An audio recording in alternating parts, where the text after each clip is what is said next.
Now elsewhere, the National Assembly is set to move to the Court of Appeal to challenge a decision by the High Court nullifying 23 acts of Parliament, citing lack of participation by the Senate in what could signal a renewal of the legal battle between the bicameral House. The legislators resolved to appeal the decision. In the meantime, the Speaker, Justin Muturi, has suspended debate on new bills in the House pending further deliberations. Kevin Washira reports on the impending battles in Parliament at a time when the BBI report has recommended amendments to 15 bills to enact its recommendations. The National Assembly resumed its sittings after a short recess, and on its first day, MPs poked holes in the court's ruling, nullifying acts of Parliament that were passed and assented to by the President without the input of the Senate. Speaker Justin Muturi, whom the High Court found culpable of failing to seek concurrence of the Senate Speaker before the bills were assented to by the President, insisted the listed bills do not concern counties, hence there was no need for concurrence.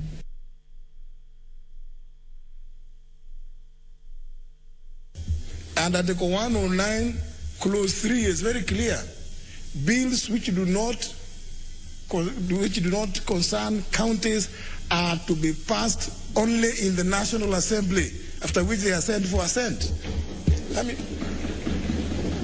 that is the Constitution. We are not making it. And that's why several judges in the past have said there is no need for concurrence.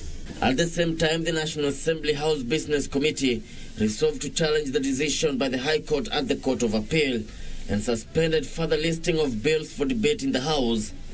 The House leadership lashed out at the judiciary, questioning the impact of nullifying laws that have already come into effect. Mr. Speaker, if now the ruling is saying that the appropriation bill of 2018, the supplementary bill act, the appropriation act of 2019, and the other subsequent supplementary acts were unlawful, then I expect the judiciary to return the money they have been using, Mr. Speaker.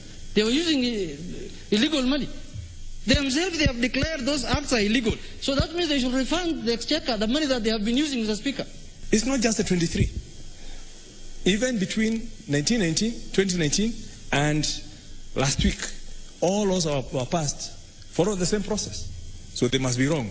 Between 2013, when the bicameral system came, to 2018, it was the same process. So we have opened for the omutatas and all to go to nullify all these laws. In the ruling, the court held that it is mandatory and constitutional precedent for any bill that is published by either house to be subjected to a concurrence process to determine in terms of Article 110(3) whether the bill is special or an ordinary bill. The Speaker, is it fair game that somebody can mislead the President? One time, 2 times, 3 times, 24 times to assent to bills, Mr. Speaker, that are unconstitutional, and we just sit back and that is okay. I'm really proud of our colleagues, and I appreciate the work that they were able to do in ensuring that these 23 laws that are not in compliance with the demands of our Constitution, as per the dictates of Article 110(3), Madam Speaker, are nullified until such a time, and only until such a time, that the National Assembly will come back to its senses, Mr. Speaker. In their case, the Senate had argued the National Assembly Speaker did not seek the concurrence of the Senate Speaker as to whether the impuged act, then bills, concerned counties or not. On the cost of nullifying the acts, the judges said the National Assembly should have thought about that before they passed the bills without the Senate. I think the point at which interpretation of the Constitution is to be placed is a matter that going forward as a country, we ought to be very careful. It can't be one judge here, another one there, another. Then you collect those ones from the outer stations, you bring them. You know, they have been dealing with very other small matters of pregnancy compensation and things like those. So you bring the matters of constitution interpretation, it becomes very complex. Meanwhile, President Uhuru Kenyatta is expected to make the State of Nation address from Parliament on Thursday, the 12th November. Kevin Washira, Channel 1 News.